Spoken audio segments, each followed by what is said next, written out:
Welcome everyone. In chemistry, a law is a general statement which explains large number of observation, and a law must be verified many times under many conditions before being accepted. After the development of more precise idea on element, atoms, the scientists started to investigate कि how the chemical reacts. Yes, correct. So in today's session, in today's lecture, we will see कि कोई भी chemical reaction किस basis पर होता है, किस principles को फॉलो करते हैं, कोई भी केमिकल रिएक्शन के पीछे कौन से लॉ लगते हैं, जिनको हम बोलते हैं लॉ ऑफ केमिकल कम्बिनेशन. तो जैसा कि आप लोगों ने देखा होगा कि अगर बाहर मतलब किसी व्यक्ति का विवाह होता है, शादी होता है, तो लोग कहते हैं कि वो अभी क्या है कि एक बंधन में बंध गए हैं, लाइक शादी के बंधन में बंध गए हैं. इसका क्या मतलब होता है, वो कुछ रूल्स और रेगुलेशंस को फॉलो करने के लिए फोर्स हो गए हैं, वो कुछ रूल्स और रेगुलेशंस के अंडर में आ गए हैं. तो इसी तरीके से केमिस्ट्री में भी जब हम दो एलिमेंट का विवाह कराते हैं, मतलब कि दो एलिमेंट का जब हम रिएक्शन कराते हैं, तो वो भी कुछ रूल्स और रेगुलेशन के अंडर में होता है. ऐसा नहीं है कि कोई भी रिएक्शन अपने मन से किसी दूसरे कोई भी एलिमेंट अपने मन से किसी दूसरे एलिमेंट से रिएक्ट कर ले, ऐसा नहीं होता. कुछ पर्टिकुलर रूल्स और रेगुलेशंस को फॉलो करने होते हैं केमिस्ट्री में भी. तो हम वही देखने वाले हैं वो कौन कौन से रूल हैं. तो जिसमें लॉ ऑफ केमिकल कम्बिनेशन, इनमें हम इस 5 रूल पढ़ेंगे, जिसमें ऑलरेडी एक रूल हम पढ़ चुके हैं मोल में. तो हम क्या करेंगे, यहाँ पे 4 रूल आज देखेंगे. तो जिसमें पहला रूल क्या है, the first and basic rule is the law of conservation of mass. Law of conservation of मास ये क्या है, ये एक्चुअली एक साइंटिस्ट लेवोसियर है. He is a very he has done lots of contribution in chemistry. तो उन्होंने ये law दिया था. This law is actually proposed इन 1744. 1744 में उन्होंने ये लॉ दिया. उन्होंने क्या बताया कि किसी भी केमिकल रिएक्शन के थ्रू हम ना तो मास को जनरेट कर सकते हैं, न ही मास को हम खत्म कर सकते हैं. सो जस्ट क्या करते हैं, जो टोटल मास रहता है रिएक्शन के पहले और जो टोटल मास है रिएक्शन के बाद, वो बराबर होना चाहिए. ऐसा हो सकता है कि कोई रिएक्शन में पूरा जो रिएक्टेंट है वो प्रोडक्ट में नहीं बदल रहा है, तो उस कंडीशन में क्या करेंगे, जो टोटल मास ऑफ रिएक्टेंट हमने जो पहले इनिशियल में लिया है, अभी रिएक्शन जब खत्म हो गया तो जो हमारा प्रोडक्ट बना है वो और जो रिएक्टेंट बच गया वो, उन दोनों के सम का, उन दोनों के मास का जो सम होगा वो हमेशा इनिशियल मास के बराबर होगा. तो ये था the law of conservation of मास. तो हम इसको देख लेते हैं और हम इसको थोड़ा सा और समझेंगे.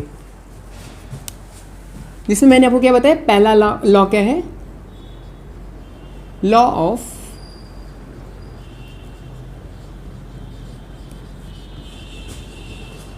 कंजर्वेशन ऑफ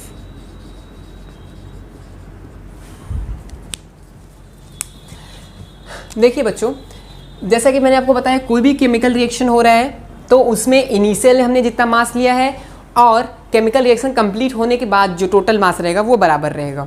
ठीक है. तो टोटल मास रिमेन्स कंजर्व्ड. इसका क्या मतलब हुआ, इसका मतलब ये हुआ कि टोटल मास रिएक्शन के पहले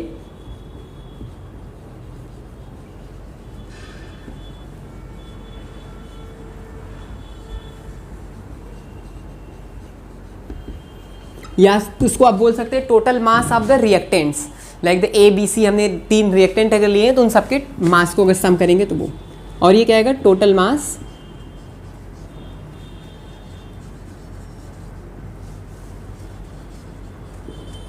after the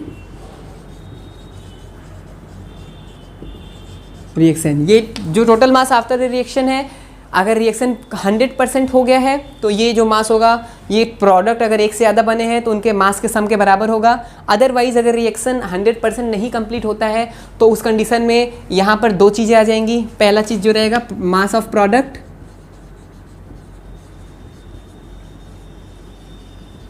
plus mass of remaining substance. जो हमने सब्सटेंस यहाँ पर जो बच गया वो, अभी इनको आप जोड़ेंगे तो ये हमेशा इनिशियल मास के बराबर आना चाहिए. चलिए एक एग्जांपल से हम देखते हैं, इसको समझने की कोशिश करते हैं. ये डेफिनेशन तो खैर आप नोट कर लीजिएगा. चलिए हम यहाँ देखते हैं कि हमारे पास 2 चीज़ें हैं. चलिए और और अच्छे से बताता हूँ। चलिए यहाँ देखते हैं, हमारे पास क्या है, हाइड्रोजन है और ऑक्सीजन है। इसका हमने रिएक्शन करा के हमने वाटर बना लिया। तो यहाँ पर हमने क्या करा, 2 हाइड्रोजन ले लिया, 1 ऑक्सीजन लिया, 2H2 हमारे पास मिल गया। अभी देखिए बच्चों, इनिशियल टाइम में यहाँ पे क्या है, इनिशियल सिचुएशन को आप एक बार ऑब्जर्व करिए। अभी प्रोडक्ट बिल्कुल नहीं बना है, रिएक्शन स्टार्ट नहीं हुई है, रिएक्शन 0 पे है। तो हमारे पास 2 मोल हाइड्रोजन का है, 1 मोल ऑक्सीजन का है। एग्री करते हैं आप लोग? यस। तो इसके हमारे पास 2 मोल हैं, इसके हमारे 1 मोल है। अभी हमारे पास इसके 0 मोल है क्योंकि प्रोडक्ट कुछ है ही नहीं। ये तरीका होता है लिखने का। इसके नीचे हमने इसके मोल लिखे, इसके नीचे इसके मोल, इसके नीचे 0। अभी जो कंप्लीसन हुआ आफ्टर रिएक्शन, आफ्टर, ठीक है, तो ये जो रहेगा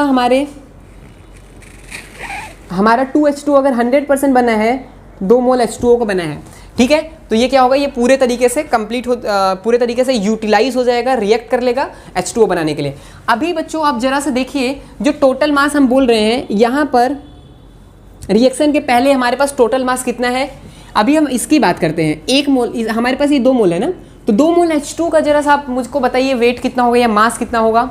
जैसा कि मैंने आपको बताया था, 1 मोल किसी भी मॉलिक्यूल का जो मास होता है उसको हम क्या बोलते हैं, ग्राम मॉलिक्यूलर मास बोलते हैं। 1 मोल का जो मास रहेगा ग्राम मॉलिक्यूलर मास कहलाएगा। यानी इसके मॉलिक्यूलर मास को अगर हम ग्राम में एक्सप्रेस कर दे तो ग्राम मॉलिक्यूलर मास हो जाएगा। तो ये कितना होगा, 2 × 2, क्योंकि यहाँ पे 2 मोल है तो 2, और ये क्या होगा, ग्राम। प्लस ऑक्सीजन का 1 मोल है। ऑक्सीजन का मॉलिक्यूलर वेट या मॉलिक्यूलर मास कितना होता है, 32 होता है, सबको पता है। तो यहाँ पर अभी हमको क्या चाहिए, हम 1 मोल की बात कर रहे हैं। ऑक्सीजन का हमने 1 मोल कंसीडर करा। तो जब हम किसी मास को अगर 1 मोल के लिए निकालते हैं, या ऐसे आप समझ सकते हैं, किसी भी मॉलिक्यूल के 1 मोल का जो मास होता है उस मॉलिक्यूल के ग्राम मॉलिक्यूलर मास के बराबर होता है। तो हमने ग्राम मॉलिक्यूलर मास पढ़ा ही है, तो ये कितना हो जाएगा, 32 ग्राम आ जाएगा। इन दोनों को जरा सा सम कीजिए, ये 4 ग्राम हो गया, ये 32, ये कितना आ जाएगा, 36 ग्राम आ जाएगा। बिफोर द रिएक्शन हमने इनिशियल हमारे पास 36 ग्राम है। अभी जो हमारे पास वाटर बना है इसके भी 2 मोल हमारे पास बने हुए हैं। तो ये जो 2 मोल है, अभी आप बताइए इसका मॉलिक्यूलर वेट कितना होगा वाटर का, 18 होता है, सबको पता है 18 है। तो अभी हमने 2 मोल लिया है, 1 मोल के लिए क्या है, 18 है। 18 ग्राम क्या है, इसका मॉलिक्यूलर वेट है, जो कि ग्राम में एक्सप्रेस करा गया है। तो 2 मोल के लिए कितना हो जाएगा, 2 × 18। क्या ये 36 ग्राम आ रहा है? क्या रिएक्शन के पहले और रिएक्शन के बाद मास सेम है, कंजर्व है? यस। और भी आप और एग्जांपल आप लेके देख सकते हैं जिसमें ये हमेशा सेम आएगा। तो कोई भी रिएक्शन अगर होती है तो उस रिएक्शन में लॉ ऑफ कंजर्वेशन जरूर फॉलो होना चाहिए। ठीक है बच्चों, तो देखिए यहाँ पर एक नोट भी आप लिख लीजिएगा। ये रिएक्शन एक पर्टिकुलर कंडीशन में ये प्रिंसिपल एक पर्टिकुलर कंडीशन में फॉलो नहीं होता है। वो कौन सी कंडीशन है, जब हम कोई न्यूक्लियर रिएक्शन कराते हैं जहाँ पर क्या होता है, एक एटम ब्रेक डाउन हो जाता है डिफरेंट एटम में, या उसे कुछ रेडिएशंस होते हैं। उस कंडीशन में क्या होता है, जो हमारा मास रहता है वो कंजर्व नहीं रहता है, क्योंकि वहाँ पर आइंस्टाइन की थ्योरी हम लगाते हैं। वहाँ पर मास का एनर्जी में कन्वर्जन होने लगता है। जहाँ मास का एनर्जी में कन्वर्जन हो जाएगा, मास वहाँ रिड्यूस हो जाता है। तो आप लिख सकते हैं इसको,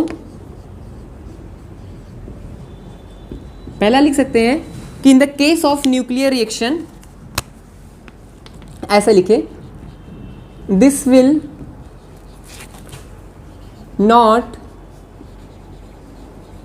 hold true in case of nuclear reaction. ऐसा क्यों होता है, क्योंकि न्यूक्लियर रिएक्शन में मास और एनर्जी का आपस में कन्वर्जन हो जाता है। मास जो है वो एनर्जी में कन्वर्ट हो जाता है, जहाँ पे E = mc² के अकॉर्डिंग ये जो मास है, मास एनर्जी में बदल जाता है, तो मास जो होगा वो रिड्यूस हो जाएगा। और दूसरा इसमें नोट आप लिख सकते हैं कि ये जो law of conservation of mass है, this is the derivation of the Dalton's atomic law. Dalton ने जो अपना एटॉमिक लॉ दिया था उसका ये डेरिवेशन है। उन्होंने भी अपने लॉ में तीसरा ये उन्होंने बताया था कि हम एटम को क्रिएट नहीं कर सकते, डिस्ट्रॉय नहीं कर सकते। So this principle is the very basic principle and this is the derivation of that law. मैंने आपको ये बताया बिकॉज क्योंकि एक छोटे से क्वेश्चन में ये आपको आ सकता है, ये ऑब्जेक्टिव क्वेश्चन में पूछा जा सकता है कि डाल्टन का कौन सा ऐसा लॉ है जो डाल्टन लॉ को हमको प्रूव करता है या उसका डेरिवेशन है। This lies the derivation of the Dalton's law, Dalton's atomic law. ठीक है, तो हम दूसरा भी लॉ देखते हैं बच्चों। देखिए दूसरे लॉ में क्या है, that is the law of constant proportion.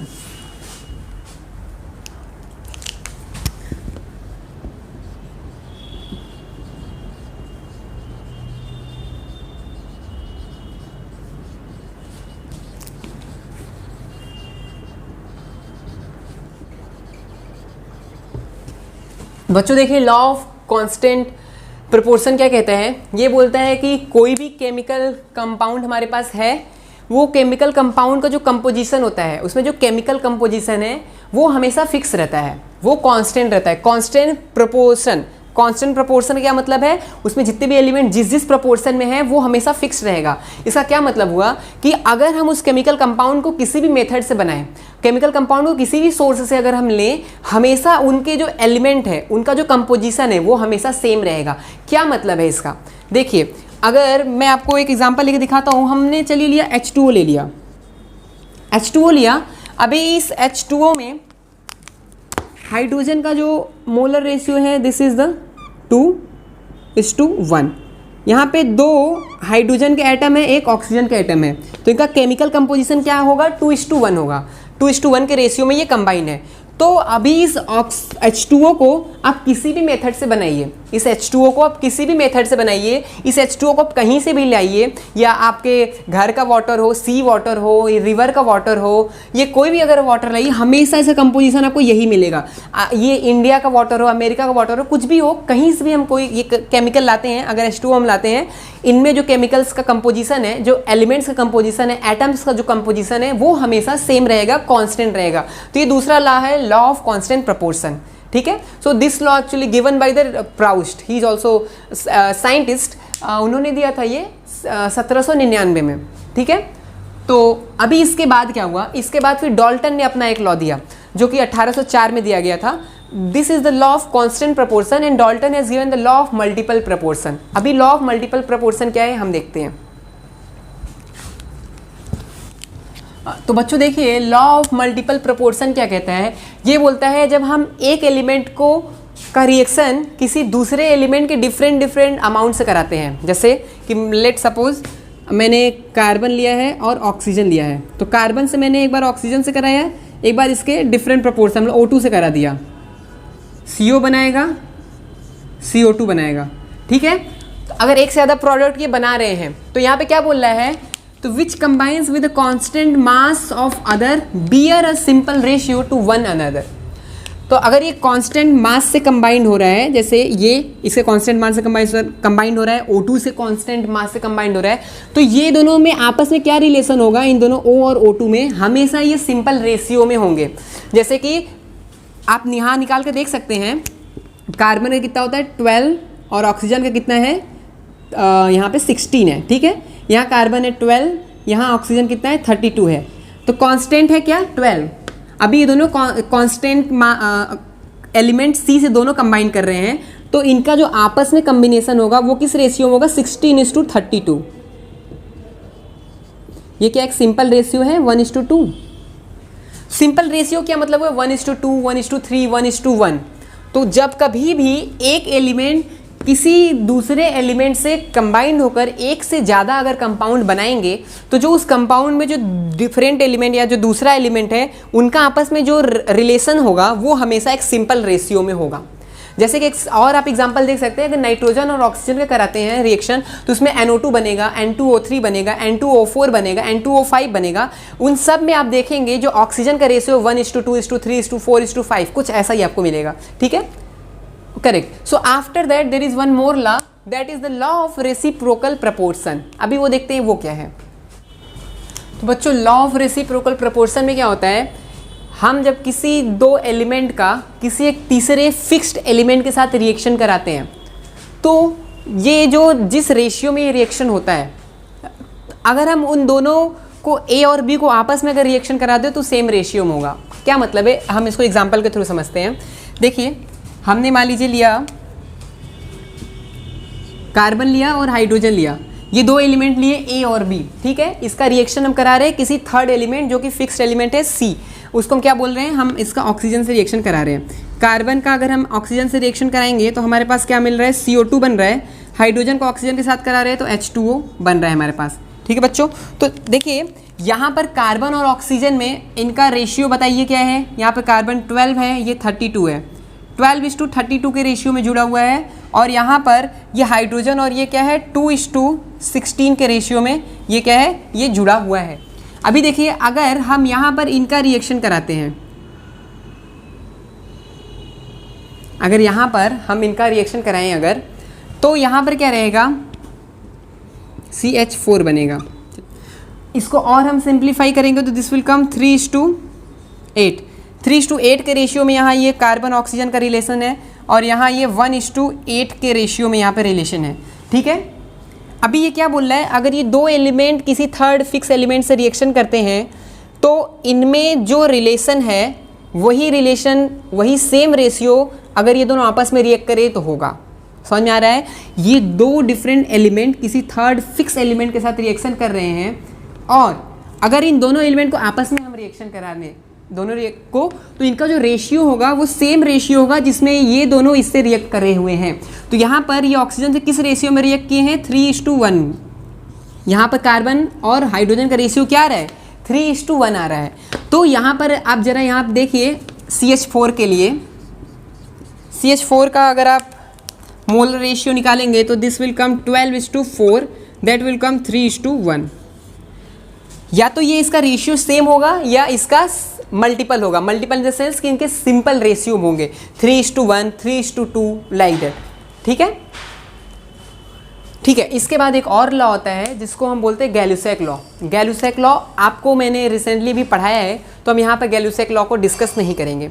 ठीक है, इसमें हम एक और टॉपिक अभी पढ़ेंगे। हम देखेंगे कि हम अभी तक जो एटॉमिक वेट निकालते आए हैं, मॉलिकुलर वेट निकालते आए हैं, वो मॉलिकुलर वेट, एटॉमिक वेट क्या किसी हम एक एटम का निकाले हैं, क्या वो एग्जैक्ट था या वो एवरेज था। देखिए बच्चों क्या होता है कि नेचर में मैक्सिमम एलिमेंट्स के आइसोटोप होते हैं, आइसोटोप के फॉर्म में पाए जाते हैं। अभी आइसोटोप क्या होता है आप सबको पता होगा, 9th-10th में आपने पढ़ा होगा। आइसोटोप जो रहते हैं उनमें क्या रहता है, नंबर ऑफ इलेक्ट्रॉन सेम रहते हैं, मतलब उनका जो एटॉमिक नंबर रहता है वो सेम रहता है, लेकिन उसका जो एटॉमिक मास रहता है वो डिफरेंट रहता है, एटॉमिक वेट उनका डिफरेंट रहता है। अभी ये अगर आप और डीप में जाना चाहें तो आप इसमें पता कर सकते हैं कि उनका एटॉमिक नंबर सेम है, एटॉमिक मास डिफरेंट क्यों होता है। देखिए आइसोटोप बनते कैसे हैं। एक्चुअली आइसोटोप न्यूक्लियर रिएक्शन के थ्रू बनते हैं। जब किसी एक बड़े न्यूक्लियाई का जब किसी छोटे छोटे न्यूक्लियाई में जब कन्वर्जन हो जाता है, जब वो ब्रेक डाउन होता है किसी बीटा रिएक्शन या किसी भी रिएक्शन के थ्रू, तो उसमें क्या रहता है, उसमें न्यूट्रॉन का जो नंबर रहता है उसमें कुछ चेंजेस हो जाते हैं। तो नंबर ऑफ प्रोटॉन सेम रहेगा लेकिन नंबर ऑफ न्यूट्रॉन वेरी करने के कारण वेट चेंज हो जाएगा, क्योंकि वेट क्या रहता है, प्रोटॉन और न्यूट्रॉन का मास का सम होता है, जैसा कि मैंने आप लोगों को बताया था। तो नंबर ऑफ इलेक्ट्रॉन जो रहता है वो नंबर ऑफ प्रोटॉन के बराबर है और वही क्या होता है, उसका एटॉमिक नंबर होता है। जितना एटॉमिक नंबर होगा उतने इलेक्ट्रॉन होंगे उतने प्रोटॉन होंगे। ठीक है, लेकिन उसका मास वेरी करेगा कैसे, न्यूट्रॉन के कारण। प्रोटॉन तो सेम है लेकिन न्यूट्रॉन वेरी करने के कारण हमारा यहाँ पे मास वेरी करेगा। तो ऐसे दो एलिमेंट को हम क्या बोलते हैं, ये दोनों आइसोटोप हैं। तो नेचर में ये एलिमेंट जैसे कुछ परसेंटेज में पाए जाते हैं। जैसे क्लोरीन आप ले लीजिए, तो क्लोरीन के दो आइसोटोप हैं, एक तो है Cl35, एक है Cl37। तो Cl35 जो है उसका एटॉमिक मास क्या है, 35 है और Cl37 का एटॉमिक मास 37 है। दोनों के एटॉमिक नंबर सेम है 17, बट उनके मास वेरी कर रहे हैं। तो लेकिन यहाँ पर हम अगर आपसे मैं बोलूँ क्लोरीन का एटॉमिक वेट आप बताइए, तो हमको तो पता है कि उसका 35.5 होता है, ना तो 35 है ना तो 37 है, 35.5 है। ये कैसे आ गया, ये हम कैसे निकालते हैं वो हम देखते हैं।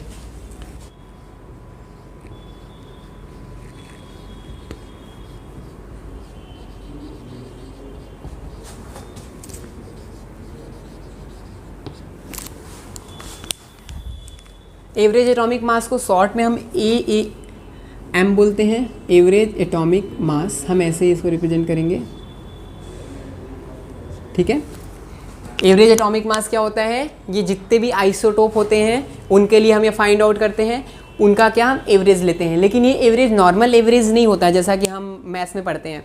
ये यहाँ पर क्या रहता है, उनका डिफरेंट परसेंटेज, उनका जो प्रोपोर्शन रहता है वो वेरी करता है। जैसे हमारे पास A और B है, अगर A और B हमारे पास दो आइसोटोप है, लेट से I1 एंड I2, दो आइसोटोप I1 है एंड I2 है। ठीक है, ये I1 कुछ परसेंट है, I2 कुछ परसेंट है, दोनों का सम जो होगा वो 100% है, दोनों कंट्रीब्यूट करेंगे 100।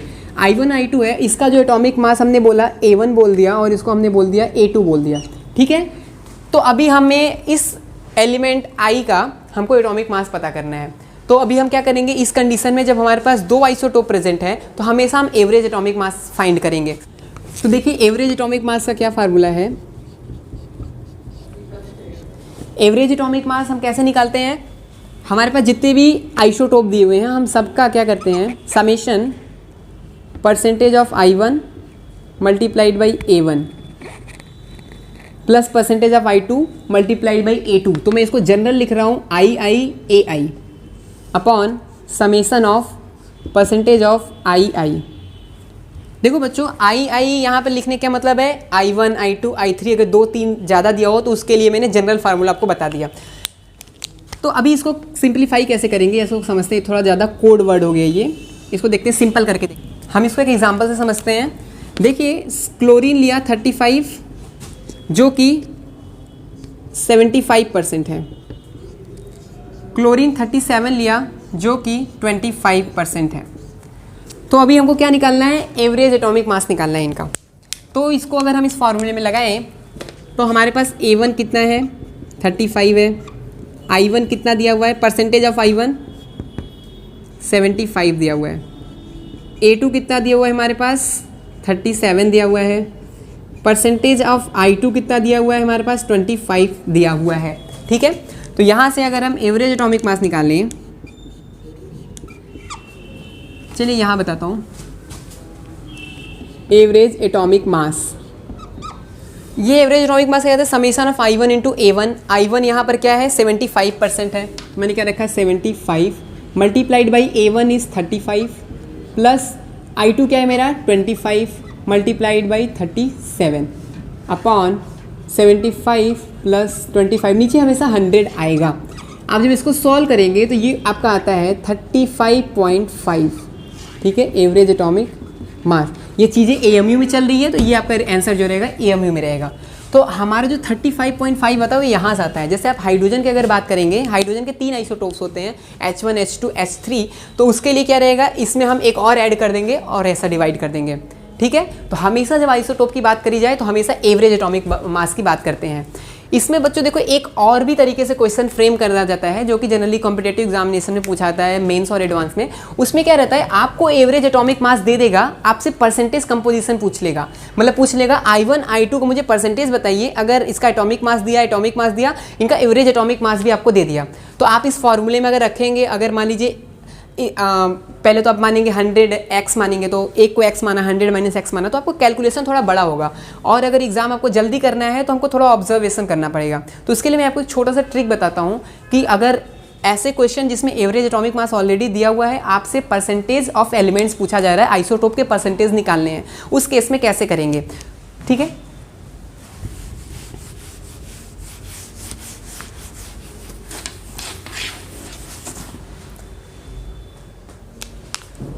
तो हम लोग यहाँ डिस्कस करेंगे चैतन्य ट्रिक। चैतन्य ट्रिक क्या है, ये इस चीज़ों को आसान बना देगी।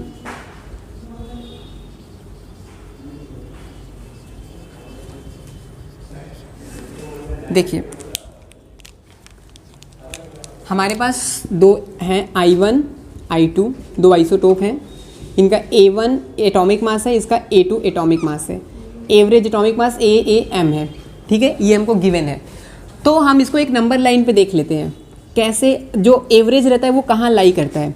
तो हमने एक लिया है I1 लिया यहाँ पर, I2 लिया यहाँ, ठीक है। तो अभी I1 का एटॉमिक मास A1, I2 का एटॉमिक मास क्या है A2 है, तो वो भी मैंने यहाँ दिखा दिया A1 और A2। अभी जो एवरेज आएगा, एवरेज इन दोनों लाइन के बीच में ही आएगा। एग्री करते हैं आप लोग, जैसे कि अगर ये 10 है और ये 20 है, दोनों का एवरेज कितना आता है 15 आता है, ठीक है। लेकिन यहाँ पर I1 I2 के परसेंटेज पे डिपेंड करेगा, क्या ये एग्जैक्ट बीच में होगा, क्या एग्जैक्ट एवरेज होगा या किधर होगा, ठीक है। तो मान लेते हैं ये कहीं यहाँ पर है AAM। यहाँ 2 पॉइंट नोट करिएगा, एवरेज एटॉमिक मास जो होगा वो हमेशा छोटा होगा हाईएस्ट से, हाईएस्ट एटॉमिक मास से, और हमेशा बड़ा होगा लोएस्ट से। लोएस्ट एटॉमिक मास से बड़ा होगा, हाईएस्ट से छोटा होगा। I1 I2 में ये लोएस्ट है, ये हाईएस्ट है, तो हमेशा A1 A2 में हमेशा A1 और A2 के बीच में लाई करेगा। ये चीज़ तो सबको क्लियर है ना। ठीक है। तो एग्जाम आपको ऐसे छोटे से क्वेश्चन आपको दिया जा सकता है जिसमें आपके 4 ऑप्शन दिए हुए हैं, जिसमें average atomic mass find out करना है। तो ऑप्शन को भी देख के आप अंदाजा लगा सकते हैं। ऑप्शन को देखिएगा, अगर वो ऑप्शन अगर हाईएस्ट और लोएस्ट एटॉमिक मास के बीच में अगर ऑप्शन लाई कर रहा है तभी वो ऑप्शन सही होगा। अगर आपने कुछ आंसर निकाला, एवरेज एटॉमिक मास निकाला, लेकिन वो आपका लोएस्ट से भी कम आ रहा है तो वो गलत है, आपने कुछ गलत करा है। और जेईई मेंस में अक्सर ऐसे क्वेश्चन आते हैं जिसमें आपको सॉल्व नहीं करना रहता है, आप ऑप्शन देख के बता सकते हैं। ठीक है। तो जैसे और दूसरा पॉइंट इसमें आप देखिएगा कि एवरेज एटॉमिक मास क्लोजर होगा हाईएस्ट परसेंटेज वाले आइसोटोप के पास, जिसका परसेंटेज ज़्यादा होगा एवरेज एटॉमिक मास उसकी तरफ शिफ्ट हो जाएगा। ठीक है। तो आप लिख सकते हैं average atomic mass will be closer to highest percentage isotope. ये बात क्लियर है। अगर I1 का परसेंटेज ज़्यादा है तो एवरेज एटॉमिक मास इसके करीब होगा, I2 को ज़्यादा है तो इसके करीब होगा। दोनों अगर 50-50% हो गए तो ये ठीक बीच में होगा, ठीक मिडिल में एवरेज एटॉमिक मास मिलेगा। अगर I1 का ज़्यादा है तो मिड से इधर आ जाएगा, I2 को ज़्यादा है मिड से इधर आ जाएगा। इन केस ऑफ क्लोरीन हम देखते हैं, जैसे क्लोरीन का मैंने लिया, क्लोरीन का 35 था, एक का A2 कितना था 37 था। अभी ये जो था ये 75% था, इसका परसेंटेज ज़्यादा है, ये क्या था 25% था, इसका परसेंटेज कम है। तो जरा सा आप यहाँ पर पहला पॉइंट अप्लाई करके देखिए। एवरेज एटॉमिक मास हमने कितना फाइंड आउट करा था 35.5, 35.5। तो आप बताइए ये 36 है, यहाँ पे है 35.5, हमारा यहाँ पे आया एवरेज एटॉमिक मास। एवरेज एटॉमिक मास हाईएस्ट से छोटा, लोएस्ट से बड़ा, 35 से बड़ा हुआ, 37 से छोटा हुआ, ये होल्ड कर रहा है। दूसरा पॉइंट आप देखिए, एवरेज एटॉमिक मास जो है वो क्लोजर रहेगा जिसका परसेंटेज ज़्यादा रहेगा। यहाँ 75% है किसका, Cl35 का।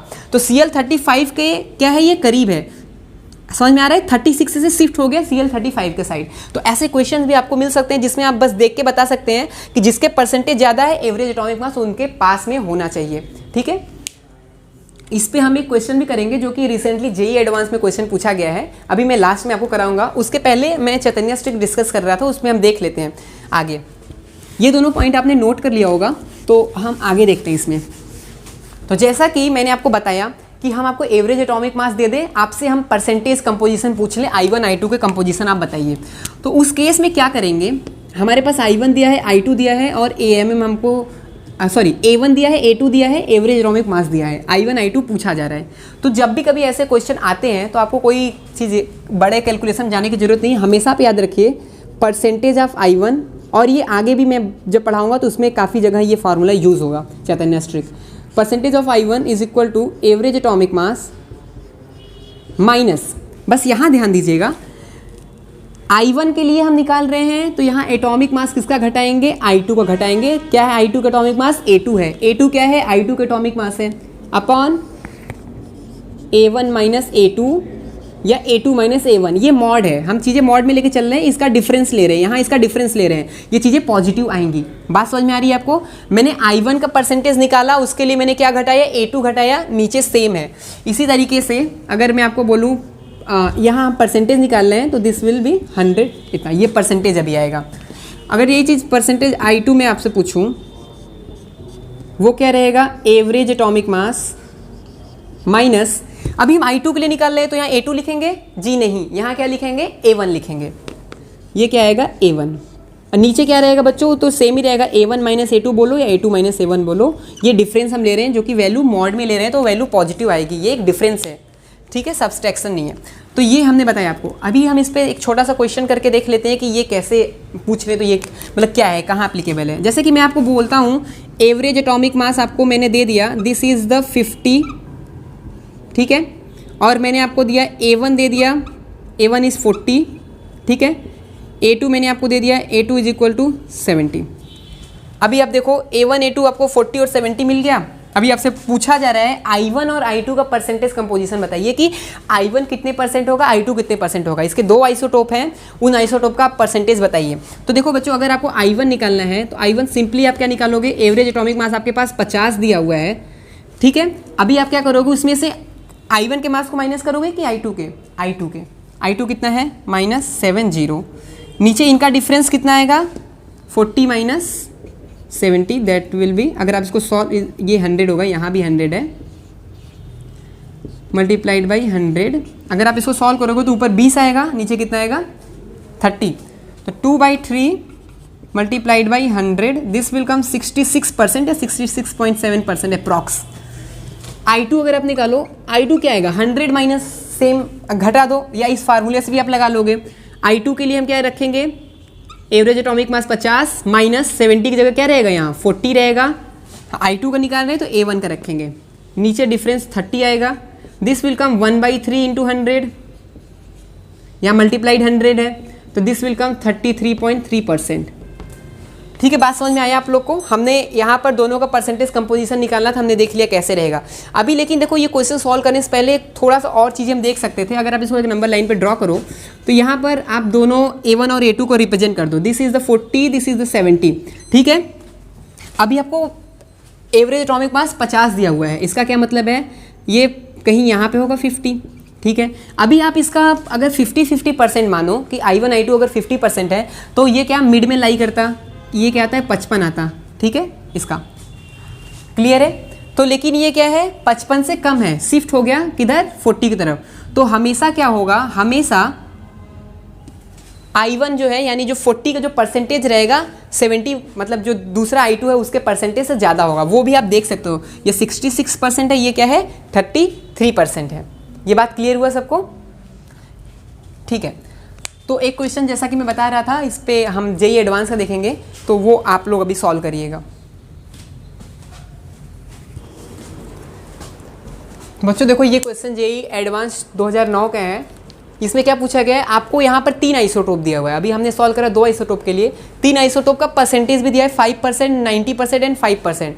ये इनका दिया गया। एटॉमिक मास पूछा जा रहा है। एटॉमिक मास मतलब यहाँ एवरेज एटॉमिक मास की बात करी जा रही है, तो एवरेज एटॉमिक मास हमको यहाँ पे निकालना रहेगा। ऑप्शन भी आपको दिया हुआ है। तो बच्चों देखो, आप तो एक तो पहला चीज़ है कि आप केवल ऑब्जर्वेशन करके भी कुछ आइडिया आप लगा सकते हो कि आपका आंसर या कौन सा ऑप्शन सही होना चाहिए। देखो, अगर मैं बताऊँ आपसे, हमारे पास ये क्या दिया हुआ है? इनका परसेंट 3 है हमारे पास, ये 5% है, ये 90% है, और ये 5% है। मैंने आपको बताया था कि हमारा जो एवरेज एटॉमिक मास रहता है वो कहाँ लाई करता है? वो हमेशा क्लोजर होता है हाईएस्ट परसेंटेज वाले आइसोटोप के पास। यहाँ 90% जो है ये हाईएस्ट परसेंटेज है। तो ये कितना, इसका एटॉमिक मास कितना आ रहा है? एटॉमिक मास ये दिया हुआ 56 दिया हुआ है। तो हमारा जो एवरेज एटॉमिक मास आएगा वो 56 के करीब आएगा, 56.1 या 55.9 कुछ ऐसा होना चाहिए। तो आप देखो, इस ऑप्शन में 55.85 है, 55.95 है, 55.75 है, 56.05 है। या तो उससे ज़्यादा होगा या तो उससे कम होगा, और लेकिन बहुत करीब होगा किसके? 56 के। तो सबसे करीब ये मिल रहा है हमें, और 56 के करीब ये मिल रहा है, इन दोनों के रिस्पेक्ट में। ठीक है, तो एक चीज़ क्लियर हो गया, इन्हीं दोनों ऑप्शन में से कुछ होना चाहिए। अभी ये ज़्यादा होगा इधर साइड में शिफ्ट करेगा कि इधर साइड में शिफ्ट करेगा, वो हम कैसा करेंगे वो हम निकाल के देख लेते हैं। वो कैसे पता कर सकते हैं? ये हम ये भी पता कर सकते हैं, इनके एटॉमिक वेट से ही पता कर सकते हैं। इसका 54 है और इसका क्या है? 57 है। ठीक है, तो ये 54 है तो ये इसके क्लोजर रहेगा। ये क्या है? ये 54 से ये डिफरेंस कम है, तो हमेशा 56 से कम होगा। हम इसको सॉल्व करके भी देखते हैं ये कितना आता है। ठीक है, देखिए, अगर आपको निकालना है एवरेज एटॉमिक मास, फॉर्मूला क्या था? Summation of I1 into A1 upon summation of I1, मतलब आप जनरलाइज को कर सकते हैं। तो यहाँ क्या हो जाएगा? I1 हमारा क्या दिया हुआ है? 5%। A1 कितना दिया हुआ है? 54 दिया हुआ है। I2 हमारे पास कितना दिया हुआ है? 90%। A2 कितना दिया हुआ है? 56 दिया है। I3 कितना दिया हुआ है? 5%। A3 कितना दिया हुआ है? 57 दिया हुआ है। अब टोटल में नीचे आप कर देंगे 5 + 90 + 5।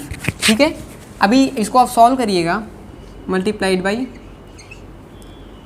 सॉरी, ये हम एवरेज एटॉमिक मास निकाल लें, परसेंटेज नहीं निकाल लें। आप जब इसको सॉल्व करेंगे तो ये आपका आएगा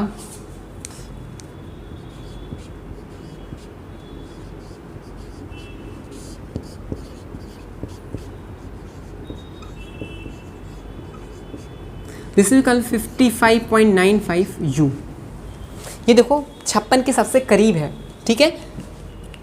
और एक चीज़ यहाँ पे आप देख रहे हो, AMU का यूज़ नहीं करा गया, यू का यूज़ करा गया है, जैसा कि मैंने आपको बताया था। अभी करेंटली हम यू यूज़ करते हैं। ठीक है, तो हम नेक्स्ट वीडियो और भी टॉपिक्स हम देखेंगे। आज के लिए इतना ही, तो थैंक यू।